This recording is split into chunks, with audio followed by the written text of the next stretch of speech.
I started the that big blanket in the washer. Hey guys, I told you I'd be back. Told you. So we just got home from my mother-in-law's. We went there and had, turkey and all that good stuff and spent time with her. So that was good. And now I'm coming here to spend time with you guys. So one thing that I have noticed about myself lately is that I have just really been loving connecting with my people here on Facebook.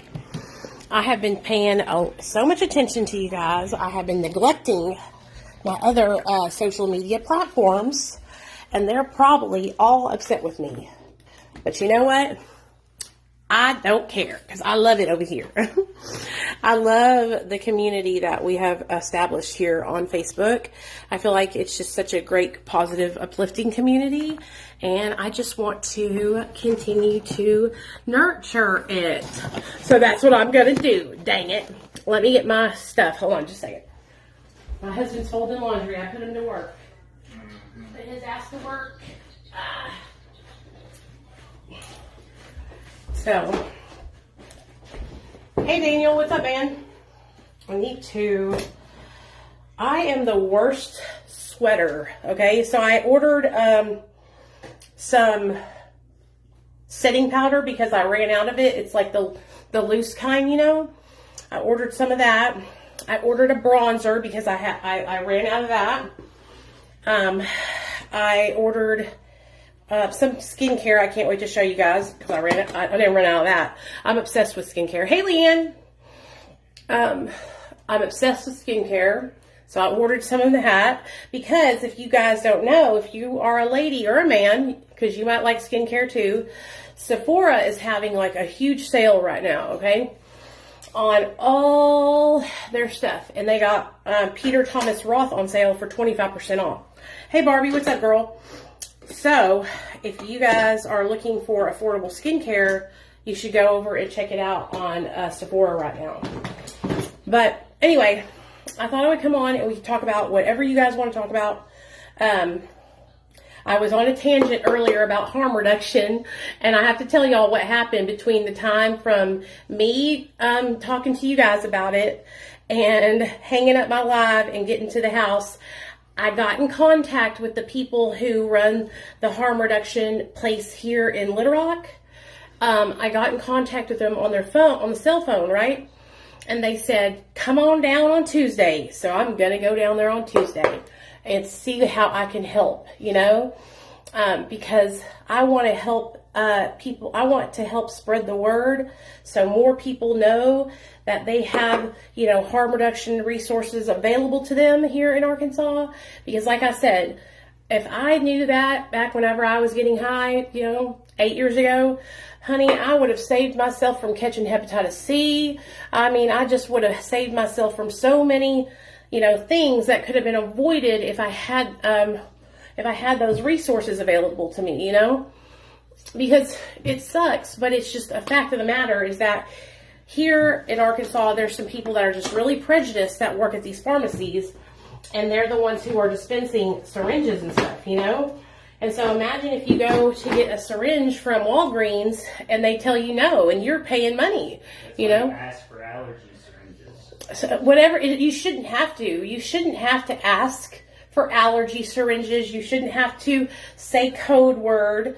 If you're a paying customer, you should be able to get syringes no matter what. You know what I'm saying, Neil?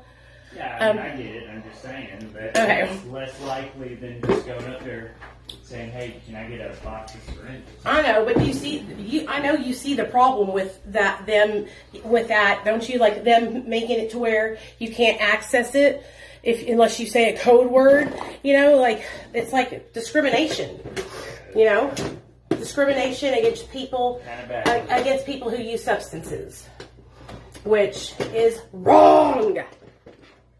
Hey, Wendy, what's up? And so I want to help that to be different any way I can. So for some reason, I felt like I needed to put some eyeliner on, so we're going to do that real fast.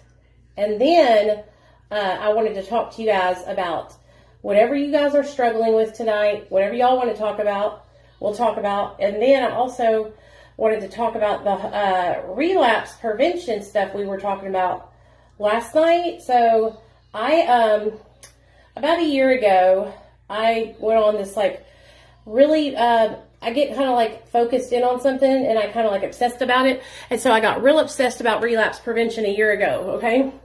And so I put together a relapse prevention study course, right? To help anybody that's struggling with, relapse, or if you want to prepare yourself and to prevent relapse, because what I believe is knowledge is power, okay? And so if you're educated on the disease of addiction, all right, and what's going on in your body when it's happening, then you can actually prevent your own relapse. So I made this little relapse prevention class course thing, right? And it's good. It's legit. So last night I posted it for everybody to have it available to them so y'all can access it, right? It's just some stuff that I typed out and put all together. And so I wanted to talk more about that because I'm really proud of it, and I think it works because I use it in my daily life. So I know it works, And then also talk about ways that we can help more people, and stuff like that. So let's do that. Hey, Dan, what's up? I'm just being silly and playing with makeup and talking to you guys. So how was you guys' turkey day? Are all of you guys staying sober? If you're not, tell me what you're struggling with. And if you know what, if you don't want to be sober, that's okay too. That's okay too, okay? I'm not here to tell you what to do, and I'm not here to judge you either, okay? I'm here to support you.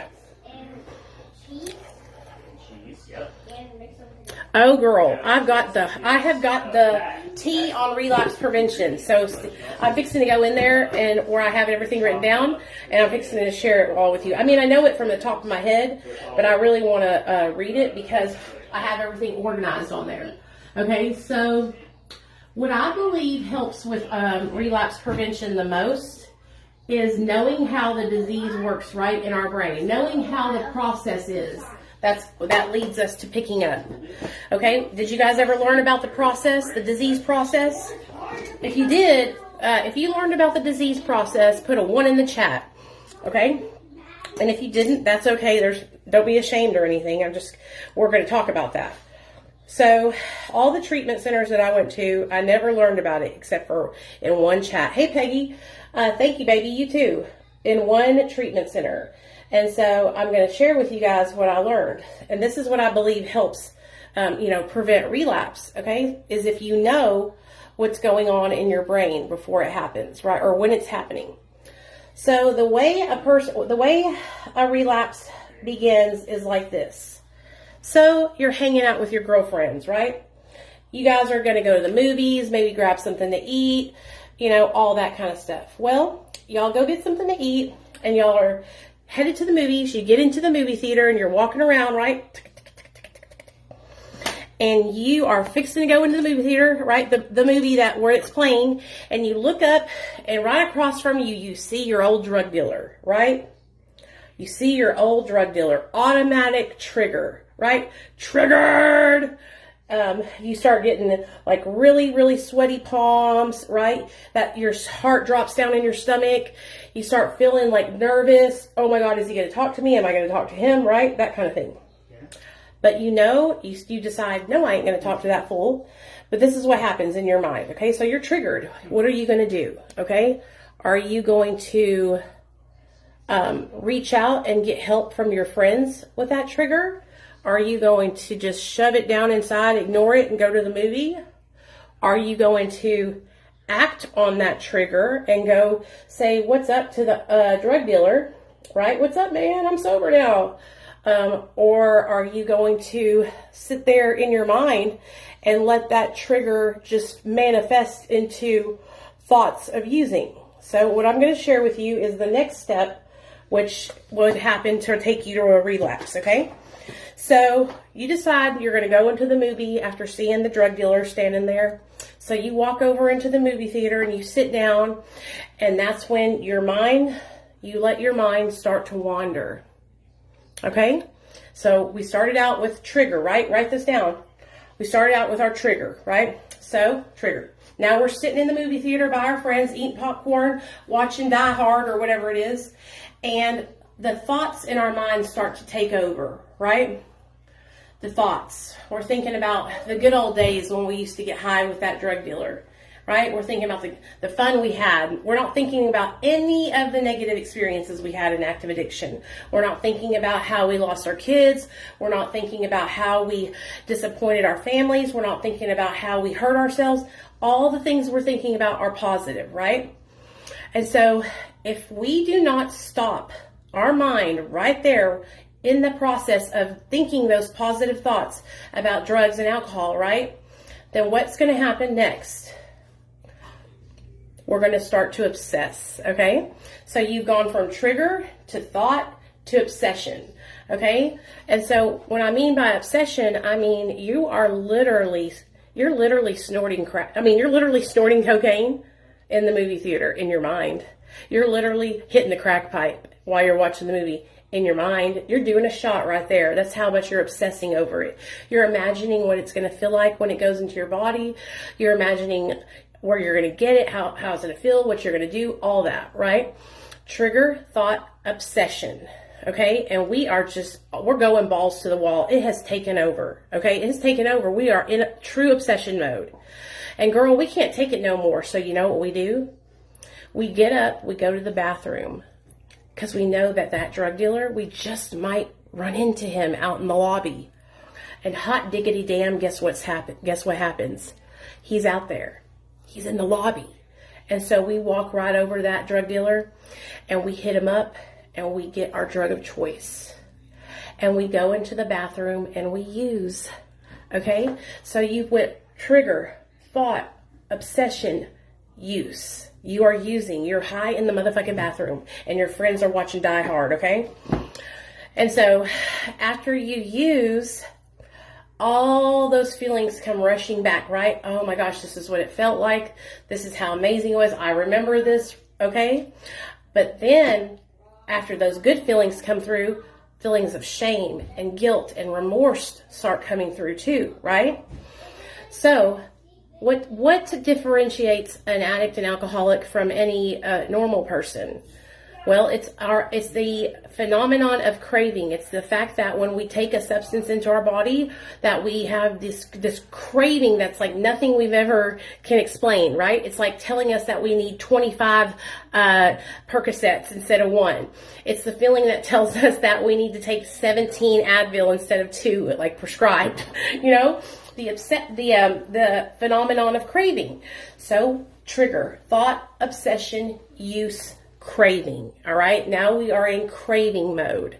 And once we start craving, that cycle, we go on a spree and the cycle starts over again. Right. And so if we know what's happening, right? If we know what's happening when it's happening, right? If I'm hanging out with my friends and I know the disease, how the disease works, how the disease process will play out in my mind and my life, right? If I'm out with my friends at the movie theater and I get triggered because I see my old drug dealer and I'm like literally, oh my gosh, I just got triggered. Nicole, you know what happens after you get triggered. Then you start focusing on getting fucked up. So what I need to do right now, because I just got triggered from seeing my old dope man, is I might need to go tell my friends that I need to go to a fucking meeting right now, or I need to call somebody like my sponsor, or I need to, leave the movie theater because it's too much of a temptation for me to go find my drug dealer in the lobby and get drugs from him. Or I need to let my friends know, you guys, I just saw my drug dealer in the lobby. Do not let me get up during the movie theater. Do not let me leave this movie. I will go to the bathroom. I will find my dope man and I will get high, right? And so, like, if I know what's happening, right? If I know the process and everything that I'm walking through, then I can stop it. I can prevent it, right? Because knowledge is power. And so part of the whole idea that I'm trying to share with you guys about that relapse prevention that I have kind of written up. What? Oh, that I have written up is people learning the disease concept, the process of the disease. Man, yeah. So, is he in his room now? Because I'm going to get my phone after he's done. Do y'all understand what I'm saying? Is there anybody that doesn't understand what I was just saying? So, I'll give you another example, all right? Let's say that me and my husband are out shopping at the mall, and we get done shopping, and we're like really hot, so we want to go out to eat, so we go to the Mexican restaurant. Okay, and while we're sitting there at the Mexican restaurant, he orders a sweet tea, I get a Dr. Pepper with lemon, and I look over to the left, and this whole table, this like 6 top of people, are having these juicy, cold, frozen lime margaritas. I can see the limes, I can see the sweat from the glass dripping down because that's how cold it is, and the person is sipping it, and they're like, and I am automatically triggered, right? I'm like, oh my gosh, that would be so good right now to have an ice cold margarita, right? And so I know right then I'm triggered. So what I do, I tell my husband, oh my gosh, I just was looking over at those margaritas, and I thought in my mind how good it would be to have a margarita, right? And so let's say that my husband is not sober, or he's not supportive of me being sober. So he's like, okay, let's get one. Okay. And so then I totally skip past even contemplating or thinking about getting one. I have moved past thinking it, moved past obsessing over it, and I have just jumped straight into getting one, right? Because I have somebody with me that's going to co-sign my relapse, right? So I'm like, okay, let's do it. Let's get one. And so I'm drinking, So if I can identify what's happening, I'm triggered, I've seen the drink, I need to talk about it, I need to reach out to somebody in my life that is in recovery, that does support me being sober. I will tell my husband, hey husband, I need to call my sponsor, or I need to call one of my friends that's in recovery, because I'm really struggling with thoughts of wanting to drink right now. And I know that I don't need to drink, right? I know in my heart that that's not good for me right now. It's not something that I need to do.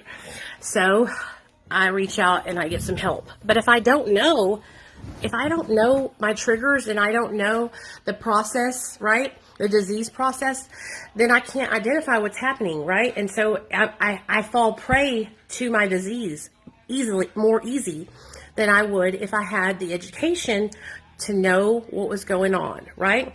And so that's why another part of my relapse prevention study guide course thingamajigger is identifying your triggers, okay?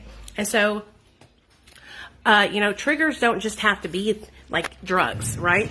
A trigger can be an object like a substance, or a pill bottle, or a syringe, or a spoon, or it can be a feeling that you have, depression, anxiety, being overwhelmed. It can be any kind of emotion, right? Emotional triggers, okay? Physical trigger, okay? It could be a trigger that you taste, right? Like you could be out to eat somewhere, or be at a friend's house and get a taste of something in your mouth, or maybe just like you're standing there and the air tastes like something that you've tasted before. That's a substance, right? And that triggers your mind to think, oh wow, that smell reminds me. About cocaine the other day. Like I smelled some sort of chemical smell, and yeah. I was like, man, that shit smells like coke. Yeah. And so that the smell reminds you of, like Neil said, cocaine, a chemical smell. And so it can be anything like that. So if you can sit down and write down and identify your triggers, I think it's really good to write things down. I love writing everything down. I'll make lists of triggers, right? I'll make lists of my triggers. I'll make lists of people that I can call when I'm struggling. I can make a damn list about everything, okay? Remember that little white thing that was here that looked like it slid onto something, like the back of something? Yeah. Did we throw that away? Or I think it's in that top drawer in my panty drawer underneath my panties. Devin says yes to what your husband just said. So I guess somebody else has had that same trigger before. And so, and here's another thing, okay? Just because you have a trigger doesn't mean that you're not recovering, or you're not as recovered as the next person, right? It's totally normal to have triggers, and it's totally normal to like have thoughts of using, right? When you spend a great period of time doing something, right, that becomes a working part of your life, then when you get sober and you get away from that thing, then it's only natural that you have thoughts about it. It's totally normal. I used to really like beat myself up, because, hey, Heather, I appreciate that. Thanks, girl. Girl, I need your help. I'm on MAT for 18 years, but I can't seem to stay away from weed, and I have CHS, and I'm killing myself. I need to talk to you to explain, but I need your help. Your example is real. Hey, Wendy, will you send me a DM, girl, and I'll message you back after the live stream? I'll help you out. I'll help you, girl. Is CHS DHS, Children and Family Services, or whatever? Sorry, I didn't see if I don't see y'all's comments, it's not because I'm trying to ignore you. It's because I get on a tangent. You know what I mean? Oh, and this was from his other. I get to go in and I don't see it. So if I don't see it, let me know, okay? So yeah, I can help you with that. So let me just tell you one thing right now. I think, Wendy, like, you know how you said, like, I need help, I can't stay away from weed? Yeah, you can. You can. You can. You just have to stop telling yourself that you can't do it too, right? I know that's seems like such a minimal thing to help you, but like, honestly, it's such a huge thing that will help you to stop telling yourself that you can't. Okay, like, you need to start speaking it into existence that you can and you will and you are. I am staying away from weed. I'm not smoking marijuana anymore. Damn marijuana,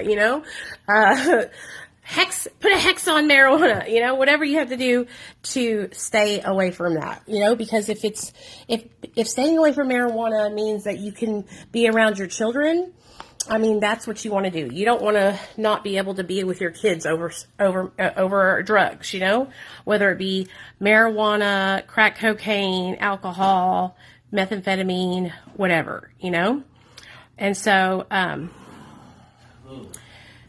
cannabinoid I've heard of that. So are you like throwing up and stuff? Is that what it is? You're throwing up, and what else happens with it? It makes you like real dizzy and sick. Oh no, you must have been smoking a lot of weed, girl, because I usually see that happen in people who are younger, okay, teenagers, because they just don't know when to stop, and then people who would just smoke a lot. So, damn. Okay, well, again, that's a medical thing, right? So that's affecting your health. And so it's not good for you. And so what you need to start doing to stay away from it, this is what I would do, okay? What I would do is, anybody in my life that I associate with smoking, I would let those people know that I can't be kicking it with them no more. You know what I mean? It's not because you don't care about them, not because you don't love them, but because you're trying to heal, right? And so let those people know, hey, I got to disconnect from you. I really need to work on my health. Smoking is really causing me health issues, and I'm not going to be able to get better unless I stop. Okay, and then once I get those people out of your life, all right, and then what you need to do is you need to find something to do to fill the time where you are usually smoking, right? And so I think this is why a lot of us struggle at first when we get sober, because when we first get sober, we don't know what to do with ourselves, right? So we'll be just like really bored. We'll be at home. We won't have like any extracurricular activities that we're doing, and we'll just be like literally staying at home all day. That's like literally what we do, right? To stay sober. We're just staying at home. And so being bored is a trigger, right, to us using. And so a lot of the times, I would get high or smoke because I was bored,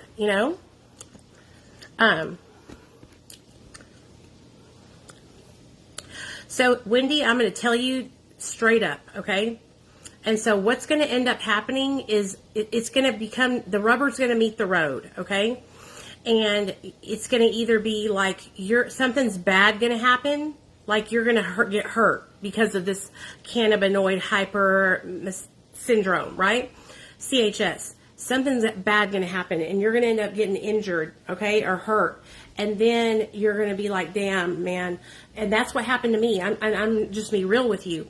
I was so bad off in my addiction, and I had become just so addicted that there was like basically nothing that would stop me. So it took something tragic happening, me losing custody of my son, to actually get my life together. It took me losing something, me being hurt to get better. And I don't want that to happen to you guys, And just so you guys know, like, if you are using marijuana, I totally support that. But some people, like Wendy, end up getting CHS, and it makes them very, very sick. Somebody was knocking on my door. No, they weren't. Will you ring my phone? Please? Or hand me my phone? Some people develop CHS, and it is debilitating. It makes them so very sick. And like I said, throwing up, I'm going to look up some more of the symptoms of it, but it's pretty rough. And so if you're a person who is utilizing marijuana, and you don't have that, consider yourself fortunate, right? Oh, there it is. It popped right up. Okay, let's read about it. CHS is a condition that leads to repeated and severe bouts of vomiting. It is rare and only occurs in daily long-time users of marijuana. Marijuana has several active substances. These include THC and related chemicals. These substances bind to molecules found in the brain. So, they vomit extensively, often without warning, and can vomit up to 5 times per hour. They may also experience diffused abdominal pain, often report weight loss, and appear dehydrated. Okay? So you need to make sure that you're drinking plenty of water so that way you can stay hydrated and nothing bad happens. Okay? So you're in the right place then, because we are talking about relapse. Okay? We're talking about relapse prevention, and we're talking about, in a situation, when we're triggered, what can we do to turn it around, So, good, I'm glad you're here too. So, the disease process, right? I was just, that's so scary because I smoked for that stuff, my stomach, etc. I saw Dr. B say something about it. Yeah, Dr. B is the one who I learned it from too. So, like I said, I don't know if a lot of places even talk about the disease process, but that's why I tell you guys, write it down, memorize it, trigger, thought. I'm writing it down too. Obsession, use, craving, spree, and then the vicious cycle. Okay? And so, and listen to this, you guys. Where I send you my number right here. Oh, you can send it to me in DMs. Message it to me so that way it's like private, Like a lot of the times whenever, happy Thanksgiving, a lot of times whenever we pick up drugs or alcohol, like we don't want to use. Like we might mean it with all of our hearts that we want to stay sober, right? We could be doing like really, really good, staying sober, doing the right thing. And if we're not prepared and we don't know how to properly fight off our triggers, and we don't know how to properly identify our triggers, then we can find ourselves up shit creek without a paddle. And so, I remembered like telling my mom many times, like, Mom, I really, really want to be sober, you know, and my mom would think I was lying. She would think, no, you don't, because if you did, you would be, you know what I mean? But I don't think some people that are regular people, they don't understand, like, that we could really, really want to be sober, but be struggling at the same time. It doesn't mean that we don't want it. We don't want it. It just means that we're having a hard time, you know? Doctors recently thought I had that because I had THC in the urine, but due to my sister's persistence, they found a giant gallstone. I had emergency surgery, vomited everything, even water. I lost 80 pounds. Damn, I wish that could happen to me. Damn, I wish I could lose 80 pounds. Can we trade places? No, I'm just playing.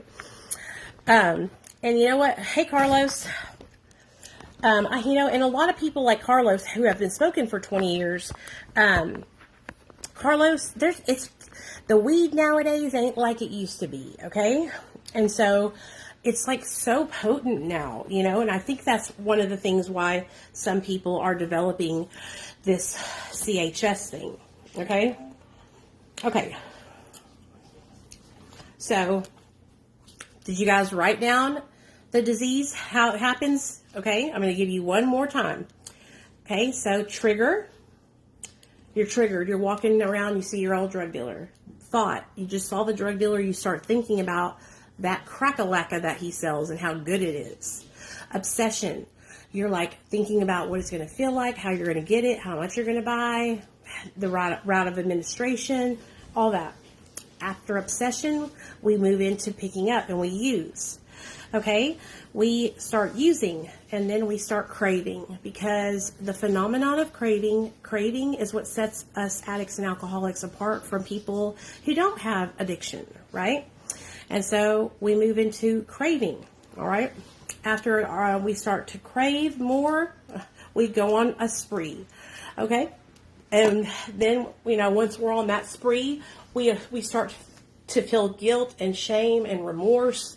And then the guilt and shame and remorse builds up, and then we end up starting and going right back to getting more drugs, because guilt and shame is a trigger for us, and we start really thinking about how we just fucked up our sobriety and how we just threw away how many years we were sober, and we get all that built up, and then we start, you know, we go back to using.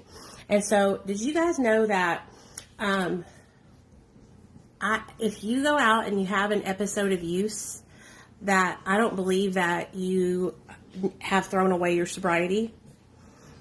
If you are sober and you've been sober for 7 years, okay, and you have a lapse in judgment and you go out and smoke crack one day, okay, and you come home from smoking crack-a-lacka and you are just so upset, you are remorseful, you see where you fucked up, and you're like, I am not doing that again.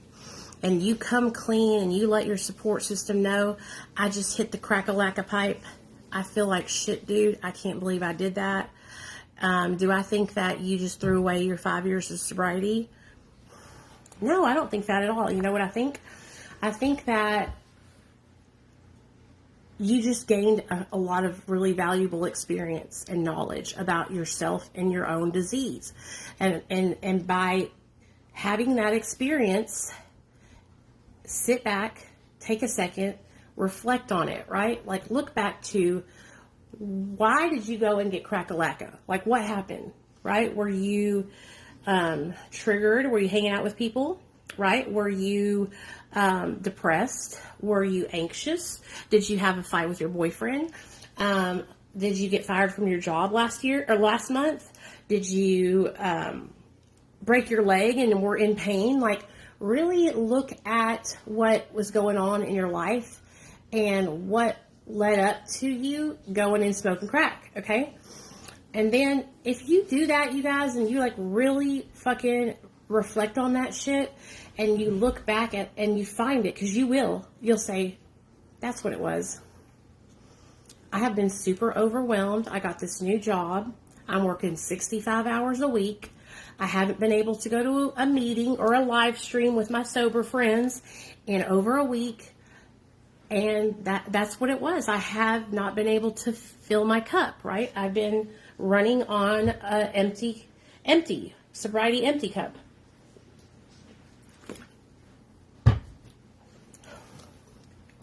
Going through that experience, that episode of use, and being able to reflect on that experience and see, hey, this is where I made the mistakes. This is where I started to fall, right? Was my lack of going to my meetings, my support system, and all that kind of stuff. If you can gain that perspective and see that, man, I'm telling you what, that knowledge is, it is amazing. It is irreplaceable. Like, for you to be able to gain that knowledge about yourself is so helpful.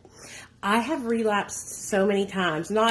I'll be honest with you guys, since I got sober in 2015, I have not picked up illicit drugs, right? I have only taken my medication that's prescribed to me.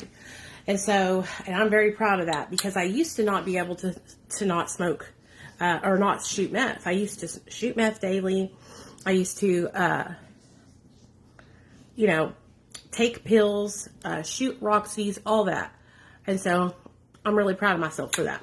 But anyway, when I think back to times when I have gotten sober and I had 6 months, 9 months sober, because that's normally the most amount of time that I could get and stay sober in the past was 9 months. That's the longest I ever stayed sober. And so I remember the last time I got sober was 9 months. I was staying in the sober living facility, and I went over to my next door neighbor's house. Her name's Ashley. This is back whenever I was in sober living in 2010, and she was shooting up Roxy's, and she needed help. And she said, hey, will you help me? And I helped her. And right then, when I saw that she was injecting Roxy's, I should have turned around and walked out, right? In fact, even before that, I knew that she had relapsed, and I went to her house anyway, because I knew if I went to her house, I was probably going to be faced with drugs, And so that's how I relapsed. That's how I ended up relapsing, because I was living on the edge, right? I was testing myself all the time. And to me, when I would do that, it was a form of can I do it? Can I say no? And then when I wouldn't be able to, or when I didn't say no, I would be like, oh, meh, and then I would be gone for years and not come back. That time when I relapsed, I didn't come back until 2015 when I got sober. And so, when I think back to that, I have learned so much about myself, and that can help me now in my sobriety. So now in 2015, when I got sober, you guys, I knew without a shadow of a doubt that I could not go and be around my friends that were getting high still. And I had many, many friends when I was in active addiction. And now the only friend I have is my husband. I don't hang out with anyone at all. And sometimes that can kind of be lonely, but I would rather be lonely than to run into a situation where I make a bad decision and then I lose custody of my son, because that is what will happen. I will lose custody of my son, So you will be. So one thing I learned in my recovery is that I had to start being proud of myself before it was happening, right? I had to start building my confidence up and being good to myself, treating myself better. All right. And so, Wendy, I can already tell, girl, that you need to start doing that for yourself. You need to build yourself up. You need to believe in yourself, right? Hold on, David. I understand you so much. It's like listening to my other self. My addictive personality is so strong. I hate myself for thinking I can still take a bit of whatever and leave it, but been down the same path every time. Guilt, self-hate, fear of the phone ringing, a knock at the door, paranoid. How can I go back to the shop shaking, sweating? Everything is strange. Detox is horrible. I see faces, demons, spiders. Oh, I know that's right. Yeah. And here's the thing, like, listen to me, okay? I understand. All right. I know. I think you're on meth, David, meth. I know, listen, okay, like methamphetamine, whenever I did meth, you guys, because I struggle with ADHD, when I did meth, I know I was, when I did meth, it made me feel better, like I was a better version of myself, okay, because I was able to, like, get my stuff done and not procrastinate, and just all these things that I had struggled with, right? But at the same time, methamphetamine wasn't what I needed to be doing. I needed to be treated with mental health medication, with medication that could help me, right? Not crystal methamphetamine. And so that was one of the things that I would always tell myself whenever I was using meth, is that it wasn't that bad because it was helping me, and that, you know, if it helps me, then why would I not do it? And I would justify that, you know, to continue using. And so I think what happened for me is when it started to do the opposite for me. So I went from, like, actually being able to be productive to turning into a person that became stuck. So when I would use it, I would literally get stuck in one place for 8 hours. I would be sore. I would sit in cross-legged, you know, style for 8 hours, and my legs would be cramping and stiff by the time I got out of that position.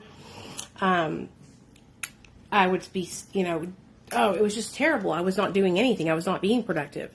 And so when that started to happen, that really helped me see how it was no longer helping me. But I was so addicted and so into that lifestyle, and I had become so entwined in that, right, that it was really hard for me to break free from it, you know? And so what finally helped me be able to break free, and I'm telling you guys, you might be like me, I had to have a horrible, tragic thing happen to me in my life for me to be able to get away from substances. I had to have CPS take my child away and, you know, threaten to terminate my rights for me to be able to get my life together and get the help that I needed and actually stick to it, right? Because I had gotten help many times.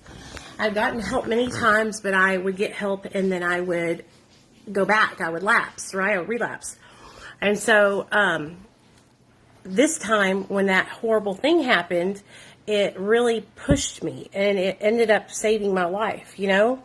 And so you might be like me where that something like that it actually ends up being a benefit to you, you know? Emotions are like waves when the weed isn't there to help with that. And that's another thing, like not knowing how to be okay with the way you feel. Like, I can feel depressed now, you guys, and have depression and, like, lay in my bed and cry and not go and shoot meth. And I'm telling you something, I know that might be like, damn girl, why are you proud of that? I'm proud. I'm proud of the fact that I can get depressed. I can lay in my bed, not take a shower for a week and cry every day instead of go out and shoot dope.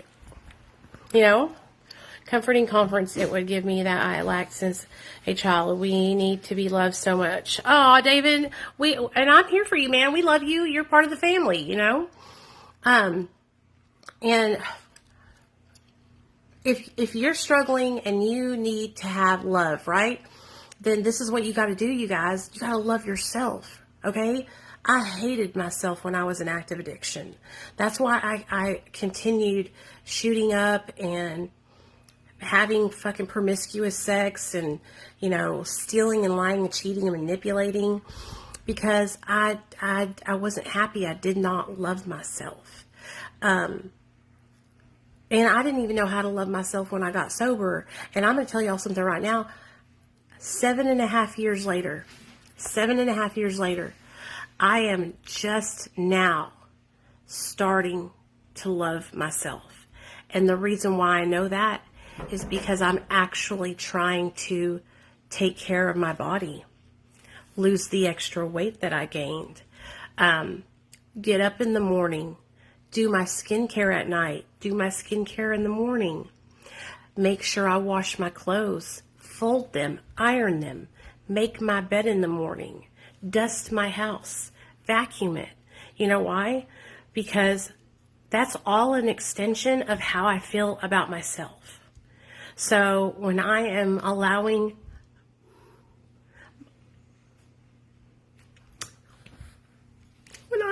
when I'm allowing myself to lay in bed for a week and letting everything in my house just fall, right? All of my stuff get dirty and cluttered.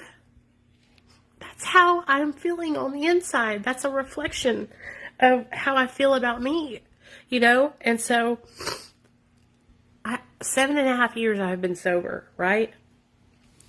6 years of my sobriety, I have not loved myself, you know? 6 years of my sobriety, I have just been pushing through to be there for my son and make sure that I took care of him, you know? I was just going through it trying to stay afloat, you know? And now I'm actually being able to take care of myself and make positive changes and feel better on the inside and not feel depressed anymore, you know? And so I am learning that all of these things that I'm doing now are things that a healthy person who loves themselves and respects themselves does, you know? Like, to a healthy person who doesn't struggle with addiction or mental illness, you know, they look at me and they say, well, you know, you feel like this? Well, then you need to diet, exercise, blah, blah, blah, and blah, blah, blah, right? And it's like so easy for them to just say that, you know? But when you're struggling with mental illness, addiction, it's a lot easier said than done, right? When you're really, really struggling. And so for 6.5 years, I was able to stay away from drugs and alcohol, but like plummeted on the inside. And that's why I gained like massive amounts of weight. That's why I didn't want to leave my house ever and go like do things. All I did was stay inside my room. I mean, my poor husband, I don't know how he put up with me, but he has been such a good support of me through all of it because he didn't push me. He didn't try to force me to, you know, do things. He just kind of like went through the process with me and kind of like watched me struggle and tried to be there for me. But, you know, when guys don't understand sometimes, you know, but now like I'm actually starting to be able to see that that's all these things that were all that was me struggling, you know, me not being able to like clean the house, and that was me hurting and struggling and being depressed and not feeling good, not loving myself. And now I want to take care of my house. I want to clean it. I want to have, get up and do my makeup and take a shower and maybe go for a walk or do this, that, and the third, right? Thanks, Alexandra. I appreciate you, girl. Was it you that texted me today? I meant to respond to you, but I saw your message if it was you. My husband's the same way. He's never done drugs, but he drinks daily. Yeah, and so Neil's in recovery. My husband is in recovery, but he's like different than I am. Like I'm very like emotional, and I'm very like I talk about the things that I knew that was you, girl. Thank you so much. Because I seriously was like, I need to message her back. But we went to my mother-in-law's house and all this other stuff, and I was on here, and you know me. To love oneself, your words are healing because I understood your inspiration. I see a very beautiful lady, but as we think I'm the ugliest person on the earth and the evilest, meanest, and horriblest, but we are not. I know, right? We're not. But that's what our minds tell us and when we're hurting, and that's what was happening. I was struggling and hurting for so long, and I didn't know what to do, how to get out of it. But I'm telling you guys this, okay? Stay the course. Like, if you're struggling and you're just getting into recovery, or you're trying to get into recovery, just keep on pushing forward, right? Just keep on pushing forward. Don't give up. Keep on trying, dude. Like, it's gonna happen, right? Eventually, it's gonna happen, and you're gonna be like, damn, that crazy bitch Nicole, she said it was gonna happen, and now it is, And so, I just don't want you guys to get discouraged. For 10 years, I went in and out of treatment, in and out of residential rehabs, okay? In and out of 12-step programs, right? And I would fail miserably every time. 6 months sober, fail. 8 months sober, fail. 6 months sober, fail. 9 months sober, fail. Go back to rehab. Go back to rehab. Sober living, prison, rehab, jail. Sober living, prison, rehab, jail. Over and over again, right? And is my Oculus charging? I don't know, is it? And then I finally realized, like, I have to do something different than what I've been trying to do, because it's not working for me, man. And what sucks is whenever you don't know that there's other ways to get and stay sober. And that's why I want to tell you guys something, okay? Like, if you're somebody who has been trying to stay sober and get sober through abstinence and it's not working for you, okay? There's other ways for you to get into recovery than to only be abstinent from drugs and alcohol, all right? There are other ways. You can, let's say you're a methamphetamine addict, okay? And being completely abstinent of all substances, you've tried it time and time again, and it's just not clicking, right? Who knows?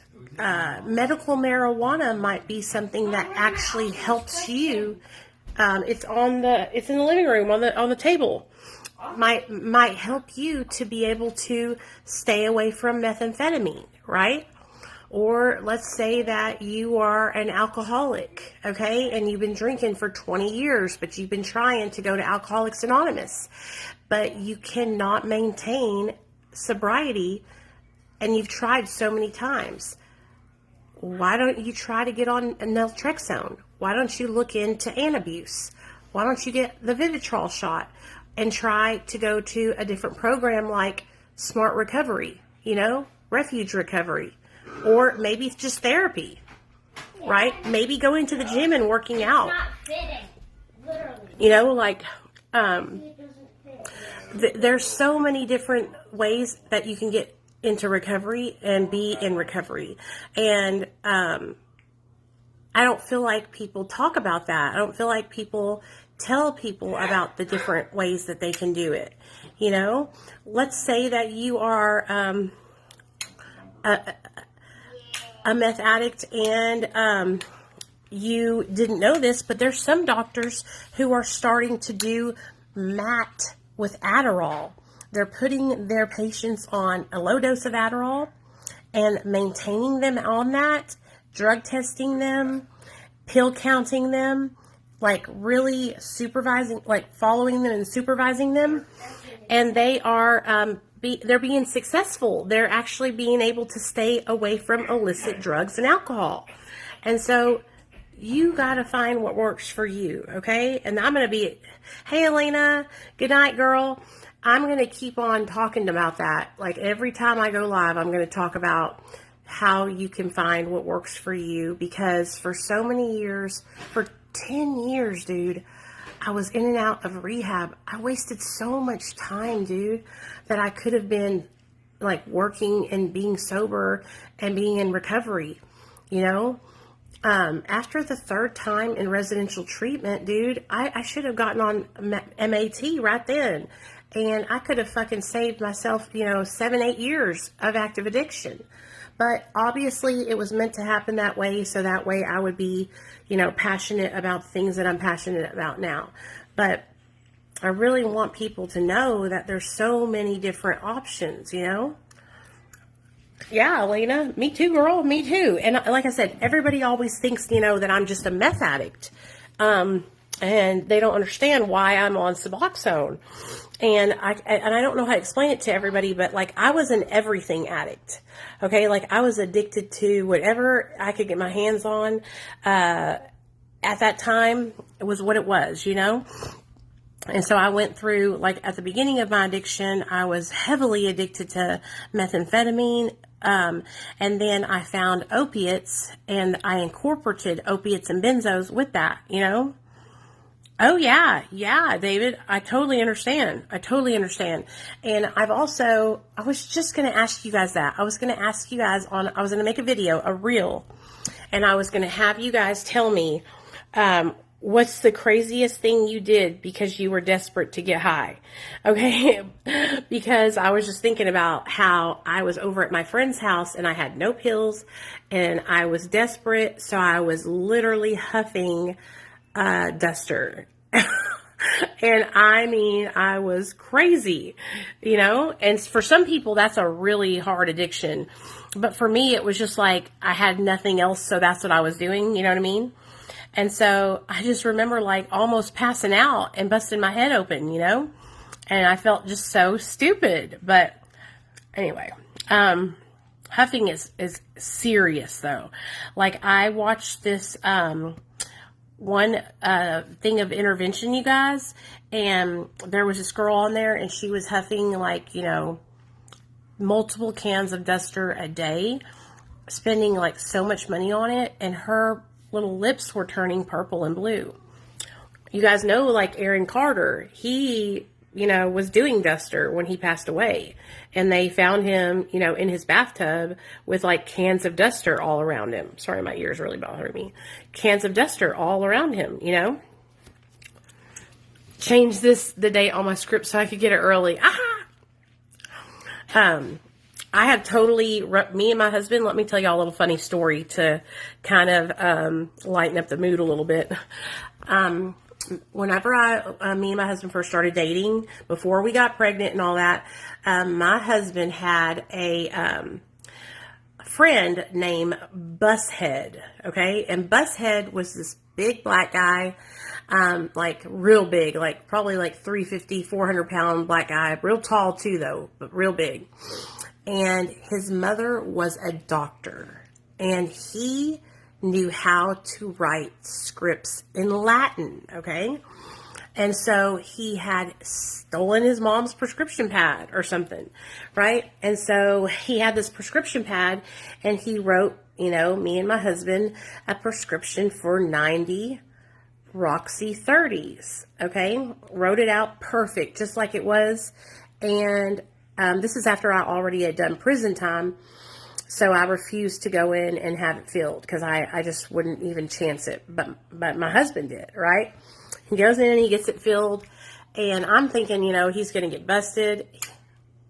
He comes out the door, shake, shake, shake, shake, shake, shake, 90 Roxys, right? So Bushead writes another one. They drive over to the next fucking Walgreens or whatever it was. 120 this time. And I'm thinking for sure they're going to come out there and get busted. They both walk out. Shake, shake, shake. Da-da-da-da-da. Shake, shake, shake. And I'm like, holy shit. You know? And so this was in 2012. And it was literally like on like Donkey Kong back then, y'all.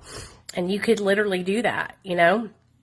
And so that was probably one of the most craziest things that I took part in or was witness to, because I was so adamant on not doing anything that could like really get me, you know, in trouble, you know. But when I tell you, we were celebrating the fruits of their labor, because we went home and we went through those suckers so fast, you guys. But it was crazy, dude. Like I can't even believe that he was able to do that, and it actually worked. It actually worked. He was a really smart dude. He was just addicted to drugs, you know? So, but that was a crazy time in our life. That was right before my husband went to rehab. So, I met my husband in 2012, and his parents tricked him into going to rehab that year in December, because they lied to him and told him that it was like a 30-day residential program, and it was actually like a 6-month or 90-day program. And when he got up there and he found out, he was pissed, but he stayed for like almost a whole month, and then came home after that. But the main reason why he came home was because they were like really putting them in very dangerous situations. So it was a faith-based rehab, so there was no detox. So my husband went up there, and he was coming off of like 120 milligrams of methadone and then all the other drugs that we were doing. And so he had to go through that, like, with no medical care, nothing, okay? And then they were, like, trying to get him to, after he got out of withdrawal, they got him to drive this van that had, like, a car. The van was hooked up on a rope, right? And they were, like, driving through, like, inclement weather. It was so dangerous. And my husband was like, fuck this, dude. I'm out of here. And basically, it was one of those places that's faith-based, to where they can do whatever they want with you, and they basically use you as, like, laborers. Okay? And so that's what they were doing. They were using my husband, who was supposed to be learning about recovery, and I was one of the only ones that still had a legal driver's license. Learning about recovery and withdrawing and all that, to do manual labor. And there's a lot of places like that. And that's not recovery. That's not learning to get better. That's like taking advantage of you. Yeah, that was weird. Very weird. Hello, heroin. So, speaking of heroin, here in Arkansas, you guys, heroin wasn't like readily available when me and my husband were on drugs. I think I did heroin 2 or 3 times before I met my husband, and then that was it. You never knew if it was really going to be. And yeah, you never knew if it was going to be legit, because it was like not really something that you found around here, Kara, sounds like the Phoenix Dream Center. This place was in Pocahontas, Arkansas, girl. And basically they had them doing like Bible study, and listen to me, like I said, I believe in God. I'm a Christian, but I think it's fucked up to give people the idea that they're going somewhere where they're going to get treatment and help for their disease, and then you put them somewhere where there is no medical staff. All they're doing is Bible study and praying. There's no talk about the concept of addiction, and basically you're just taking advantage of them, their vulnerability, a doctor in my pocket, and use to get whatever I wanted from said doctor. That was early on in my addiction. And girls, I know what I'm talking about. This sounds horrible now, but that is the crazy stuff I used to do. Oh girl, yeah. Yeah. We've all of us girls have been there, where we used our sexy side to get what we needed to get. And so I remember the first time that I ever did something to get drugs, gave my drug dealer a BJ. And I remember I felt so horrible afterward, right? I felt like I was just the worst person in the whole wide world. But why did I feel like that? Why did I feel like I was the worst person in the whole wide world? You know why? Because society shames people who are sex workers, right? And there's honestly nothing to be ashamed of. If you are a person that is a sex worker, you're doing an honest job. It's a demand. There's a demand for it. There's people who want that, right? And so if you're doing it and you're being honest and you're wearing protection and you're being professional about it, there's nothing bad. You're not a bad person because you're a sex worker, at all. But because of the way we've all been raised up in the world and stuff, we've been taught that that's horrible and wrong and nasty and bad. And a lot of it has to do with religion, and then also a lot of it has to do with men, wanting to control women. But I could go on and on and on, honey, on and on. I used to be very, very judgmental when I was in my early addiction.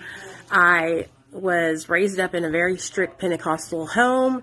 I only knew anything but, I knew everything about Jesus and God, but nothing about life. And so when I got to using drugs and I saw things that I had never seen before, I was very judgmental. And it was because I didn't understand and I was ignorant, and now I understand, if sex work would not be a thing if it wasn't, people were not seeking it out, so, what I watched today, now I'm kind of getting off topic, but oh well. I watched the whole thing about Josh Duggar today. And when I tell you guys, I live in Arkansas, and Josh Duggar lives in Northwest Arkansas, or he did. And when I tell you that fool, he had child pee on his computer and all that.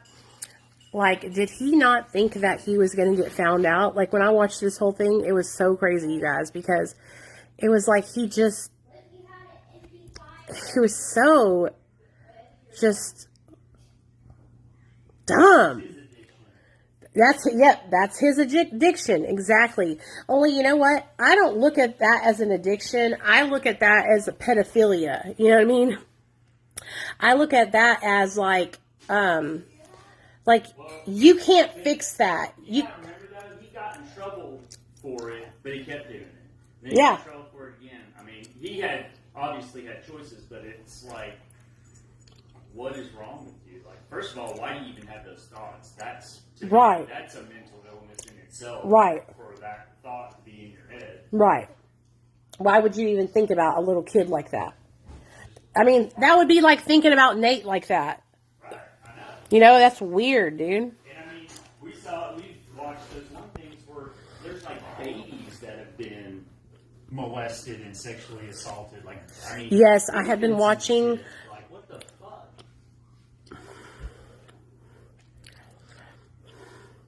That doesn't make sense to me. What are you talking about? What reels? Sorry. There is no reason. I don't know what you're talking about, babe. What was I saying? Oh, yeah. We've been watching a lot of these true crime shows about kids whose parents, like, end up killing them, And it's just like, how does this happen? How did they do that? Now, I believe that, sure, it's something that they are. When somebody has that pedophilia going on, that's not something that they can fix, right? That's like something that they continue to do. And I just feel like that those kind of people that have that, they just need to be locked up somewhere where they don't have access to children or anything like that, and kind of like put away from the rest of the world. Because I don't know if they can be rehabilitated. I don't know if they can change that, I don't know. I have no idea. I'm not a therapist or scientist or psychologist or whatever. But, exactly, Kelly. Exactly. So that has been something that, like, I have been really interested into watching lately, because I didn't realize how many kids were being victimized, you guys. Like, I had no idea. And I want to bring something else to y'all's attention. Did you guys... Oh, David, when I tell you, it is so mind-boggling. Just recently, this guy, he poured boiling hot water down his daughter's throat. Her lungs are in critical, like, it burned her insides, okay? I watched another show where, it was a little Brianna. Her name was Brianna. It was in New Mexico. And her mom and her two uncles, like, arred her, beat her, threw her up in the air, dropped her on the ground. I mean, just all kinds of horrible, mean stuff. And people that do that to little kids that can't defend themselves, like, those people are cowards, okay? Like, if you have to pick on someone that cannot defend themselves, then you're a piece of shit. You're a piece of shit. Like, Oh, it makes me so mad. It makes me so mad, you guys. So, but we have been I've been watching a bunch of true crime shows about that kind of stuff because I'm obsessed with true crime. And so, yeah. Oh, I wanted to tell you all about this real fast. So, this is about like, child exploitation. So, Balenciaga, the brand, okay? There's like this huge controversy going on about Balenciaga. So, Balenciaga, the brand, has basically been advertising child pee in their marketing, okay? So recently they had put out a marketing thing, right? With their clothes and everything, where they had little kids that were like 4 or 5 years old in an ad, okay? Hey Holly, where they had the children in an ad with bondage things, right? Bondage, what is that called? BDSM toys, okay? That was the first thing. Then the second ad they had was an ad, some clothes or something, but in the ad, there was like a purse, but then underneath the purse, there was a pile of papers, right? Well, when you zoom in on the papers, one of the papers was a court thing where it was a settlement, or it was a court grand jury thing about basically talking about child pornography, okay? And it was like cut out from this like grand jury decision. It was like Arnold against so-and-so, that kind of thing, right? Okay. Then the next ad that they have done, they had a stack of books behind the girl, right? And you zoom in on the books, and the title of the book is whatever it is, right? An indictment. Thank you, Stacey. And you zoom in on the books, right? And one of the books, when you open it up, is a book of naked children. Okay, in all kinds of compromising situations. And it's a real book. And so Balenciaga has been placing these like little context clues in their ads, right? For the longest time. Basically showing that they support trafficking of children and child exploitation, right? And so, one of the big things that people talk about is, trafficking humans, and how Hollywood is one of the main players in child exploitation, child pornography, child sexual abuse, all that, right? And so basically, like, it's all basically, they're literally showing that they are into that shit, but where nobody notices. But recently, people have been like really taking heed to that shit, because Kanye West was talking about how he doesn't like that Kim allows his daughter North to have a TikTok account. She's only 9 years old and she's got millions of people following her, right?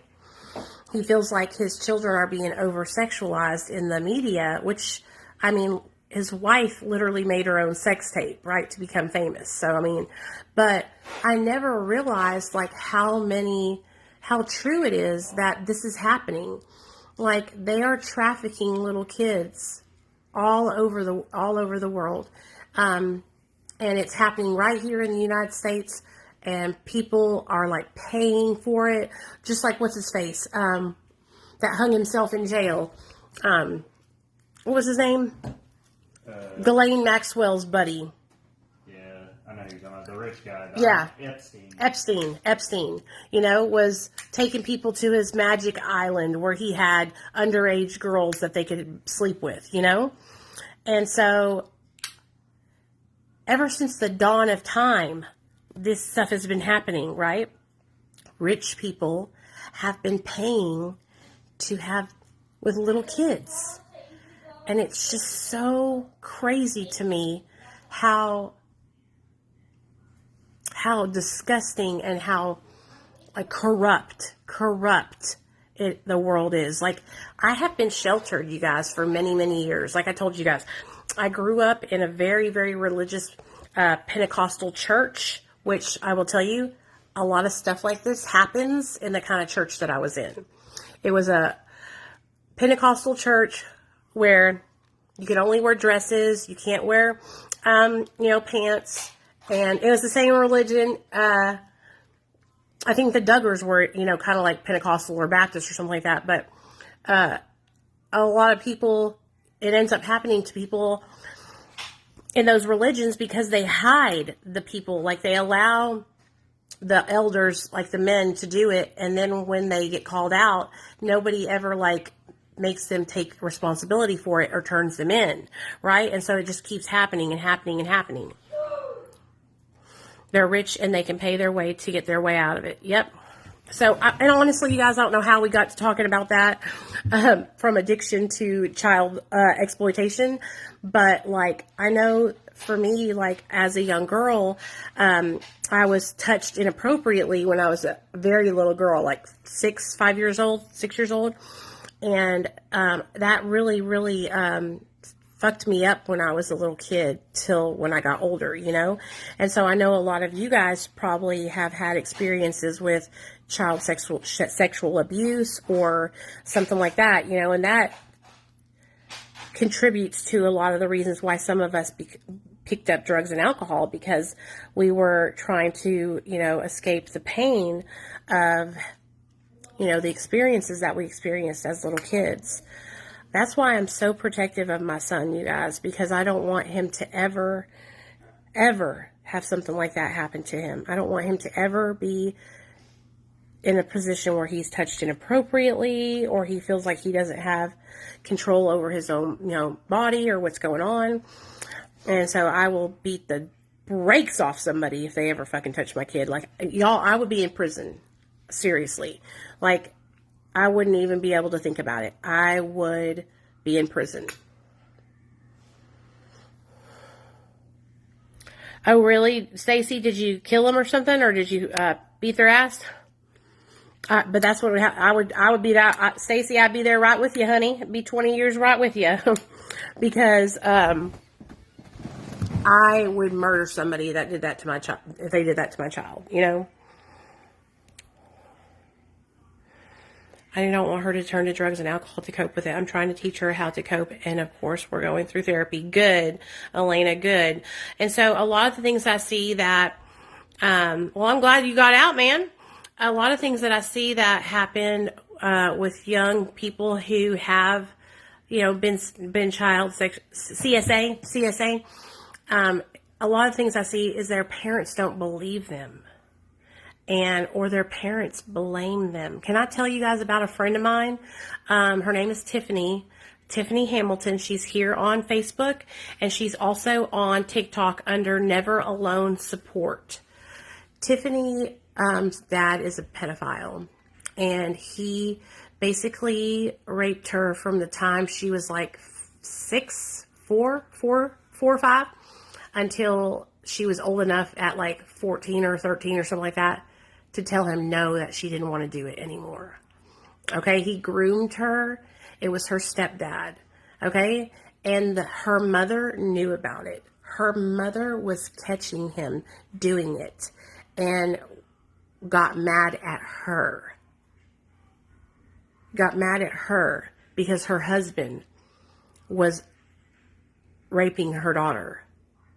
So anyway, when she got old enough, her husband, Tiffany, got married, and her husband helped her to get the strength up to turn her stepfather in.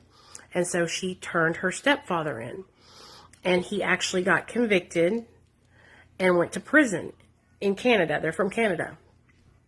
Well, he's gotten out because he served his time, he got out. And of course, he's a sex offender, so he has to be registered and all this stuff. Just recently,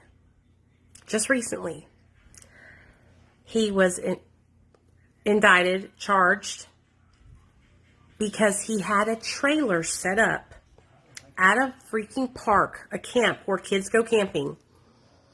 And he was literally having little girls in his fucking trailer thing that he had set up. He had a golf cart that was like painted purple and pink and all this stuff. So the kids would get on there and ride it with him and all this stuff. he just got out. His wife had to bail him out of jail. Okay.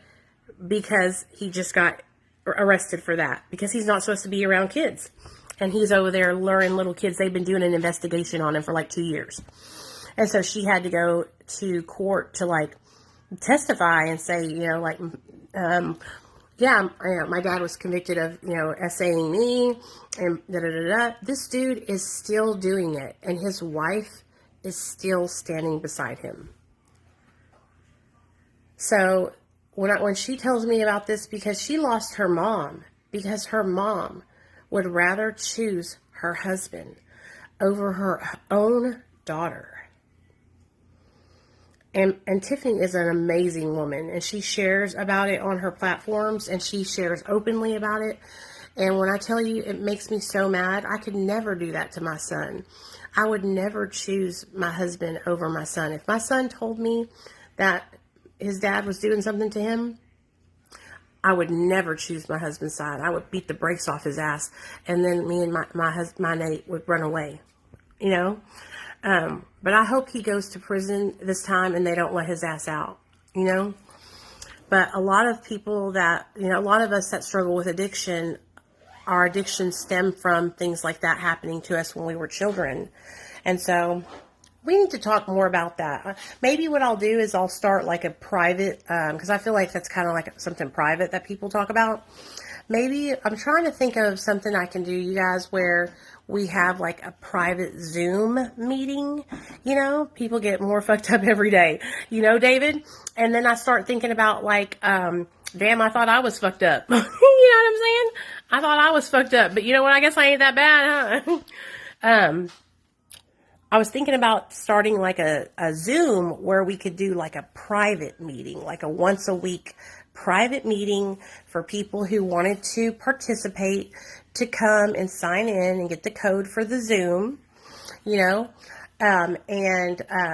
then we could all talk in there and like talk about whatever we wanted to talk about.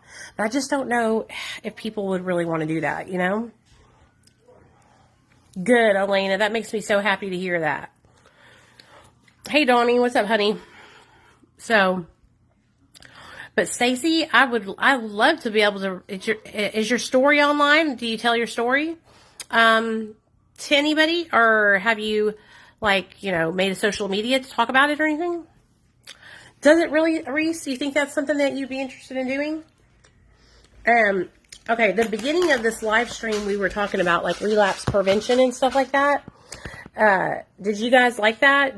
Was that something that you guys, liked and you were understanding and it helped you to learn about that? Parole. That pisses me off. Yeah, that happened to my friend Jason too. His situation isn't like yours, but he was trying to share his story about pill mills and stuff. And cause he was like, somebody who financed a pill mill in Florida, and basically they got his social media shut down. So y'all like that relapse stuff, the relapse prevention stuff. So, I'm going to put my Patreon link. Y'all don't have to join. I'm just going to put it here. Okay. It's $2 to join it. You don't have to if you don't want to, because I don't want anybody to get upset and think that I'm being money hungry or something. But I do have a Patreon. I have a Patreon where I, upload like every video that I've ever made. There's like 410 videos in there so far. Okay. And so the lowest tier is $200. I mean, $2. Okay. And all these videos are in there, right? All the videos about relapse prevention, all the videos that I have made, my whole relapse prevention little thing that I typed up, it's all in there. Well, what I was thinking about doing was doing like a thing in there, but I don't want it to be to where I don't want people to have to pay that $2 paywall, because I don't want it to not be available to people that can't pay. So what I think I'm going to do is I'm going to do one where we do it on here and like a Zoom where it's like just whoever wants to join, and then I'll also do another thing on there too for people who want to do it on there, because I do have like 10 people in there, and so I want to start doing like a live stream once a week for them. You know what I mean? Now those people are people who have followed me for like 5 years. And, about 3 years ago, I made my Patreon because a bunch of people were like, you should make a Patreon. And so I did. And so, that's why I put it, I put the lowest here at $2 because I wanted everybody to be able to join, you know? But anyway, I do have a Facebook group though, which is 100% free. And if you guys want to join my Facebook group, it is Discovering Recovery with Nicole. Discovering Recovery with Nicole. Okay? And then my Patreon, if you want to support me and you don't mind throwing $2 my way, I put the link right there. It's in the pinned comment. And if you join on there, I'll see, it'll come up on my email, and I will email you my phone number because I email everybody that joins that, my phone number. And then what we'll do is I want to plan a once a week special live stream for my Patreon, because I'm always going to go live here on Facebook with you guys. Like, I'm never going to stop that. I'm always going to do this. Okay. It's always going to be free. I'm always going to do my lives here. But there are like little special things that I want to do. You know what I mean? It's whatever, Stacy, it's however you want to do it. It'll, when you go in there, it'll prompt you and it'll show you how to do it. But like I said, I don't want anybody to feel like I'm pressuring you. It's literally only if you want to. Please, please, please do not feel pressure to do that. Like I said, I will always still do my live stream here. I always still post videos on my YouTube channel. I have 2,000 videos on my YouTube channel. I have relapse prevention videos. I have videos about sober sex. I have videos about methamphetamine and sex. I have videos about MAT side effects, constipation, all that kind of stuff, and how to get rid of it. I have taper videos about how to taper safely down on your medication. I have videos about benzos. I have all kinds of videos sharing all of the things that have helped me. Only my personal experience. I never share anything that I haven't personally experienced. Okay. And like I said, my YouTube channel, 100% free. Just go over there, check it out.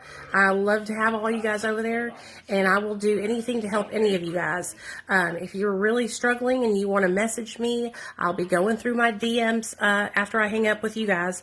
I'm going to go through all my DMs and answer all you guys' DMs back. So don't think that if you haven't gotten answered back yet, it's not because I'm ignoring you. It's just because a lot of people message, so I got to work my way through them.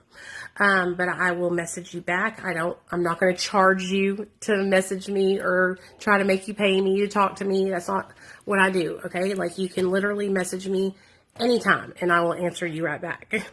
Thanks, David. Thank you. Thank you. Thank you.